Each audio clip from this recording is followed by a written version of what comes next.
What's going on, fans of the Batman? We're back again talking theories, news, and having a discussion about the Batman Part 2. So hit the like button if you're a Batman fan, and let's dive in. So yeah, today I want to talk about three different things. I want to talk about an interesting comment that one of you guys left me about Willem Dafoe's Joker, and then I want to talk about the Court of Owls and what that could look like in the movie if it were to happen. And then also, there's been some news and updates about some possible suit upgrades, and so I want to discuss that and what that could look like in the movie. But before we start, I thought it might be a fun idea to honor our friend the Riddler and have everybody solve a riddle. And so I'm going to put one on screen here in just a second. Put your answer down in the comments, and then I will let you know if you got it right. So the riddle is, the more you take, the more you leave behind.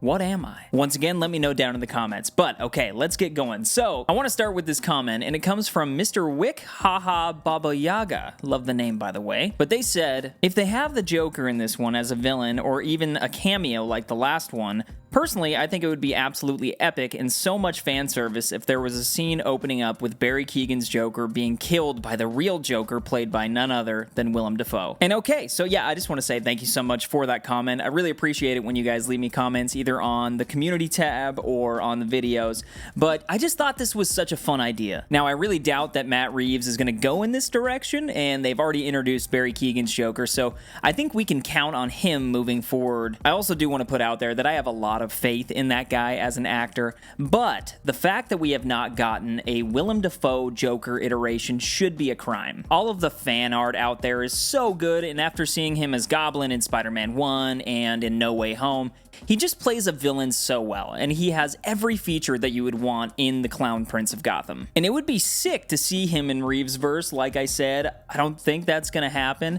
but I actually did comment back, and I brought up the idea of them maybe using him in Gunn's Batman in the DCU. I mean, why not? I'm getting the feeling that that Bat universe is gonna be very fantastical and comic accurate, and so I really do think that that could be a possibility. Plus, Batman the Brave and the Bold is gonna have an older, seasoned Batman, and so an older Joker would only make sense. It would work well. But yeah, once again, thank you so much for that comment. If any of you have any questions or theories or just broad speculation about the Batman Part 2, please leave it down in the comments, and I might feature that question in my next video. But moving on, and I mentioned this in the last part of this series, I've been reading comics, and I've been going through the Batman comics, and I just started the New 52 run of Batman, and Volume 1 is The Court of Owls. And there has been a pretty loud voice online saying that it could be really cool to utilize them in Part 2. And you know, me having not read it and being completely unfamiliar with it, all I really knew about it was there was just some sort of secret society in Gotham, so I was kind of one of those people that's been sitting here like, no, I just want the Joker. But now, having read Volume 1, I just gotta say, the Court of Owls are freaking dope. Talon is a really engaging villain, and it's cool that it's not just one person, like there's no specific identity attached.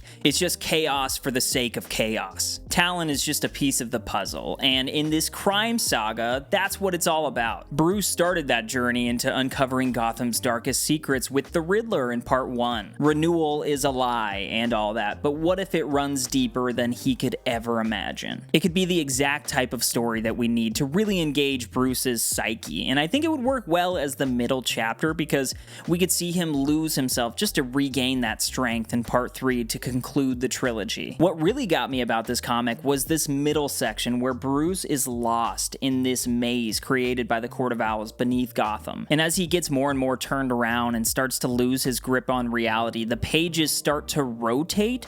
So as you flip the page, you're like, oh dang, and all of a sudden you're reading upside down. It was such an immersive experience, and the damage that it causes Bruce after some of the things that he sees is just insane. I'm kind of obsessed now, and honestly, I'm a little bit mad at myself for not reading this sooner. But I do think that it could work. Whether or not Matt Reeves goes in that direction, who knows? But on to the final topic of the day, and it's mainly just this article from Screen Rant. It's mainly referencing the end of the Batman Part 1, where Bruce comes in and saves the day, but his suit gets completely damaged and is all tattered and messed up. And so it talks about that a little bit, and we'll just dive in. It reads, his final scenes in The Batman, the Dark Knight suit wasn't damaged anymore, so it's understood that Bruce either had a spare one or repaired his suit. But everything he went through in The Batman surely taught him a lesson on the strengths and weaknesses of his suit. This sets up a new bat suit for Pattinson's Batman in the Batman 2, and it does it organically as he will have a real reason to update the design and present an improved version. And moving on, and I'll kind of go down to the bottom here, by showing how damaged Pattinson's batsuit was at the end of the Batman, the sequel will have a good reason to introduce a brand new suit, which is also fitting with Pattinson's Batman still being in his first years of vigilantism. And I found this really interesting, talking about how there's never really a valid reason for the suit change in the next movie. The new Batman always just comes out and we're like, huh. They fly now? They fly now! But it got me thinking, and aside from this, Bruce loves tech. Like, we know this much. He spends a lot of time in the cave, and after reading Before the Batman, it really shows just how much of a place of solace it is for him. Obviously, he really enjoys working on his vehicle, you know, he was a street racer back in the day, but I don't think that the suit is any different. And I think we can count on some pretty major upgrades. Will we see the highly debated white eyes and maybe some batarangs, or maybe an upgrade to the grapple gun? And also his utility belt is very tactical, it's just kind of like military grade stuff. So maybe he'll actually get like a more put together belt with maybe the Batman logo on it? I mean, you gotta market yourself, Bruce. What are you doing?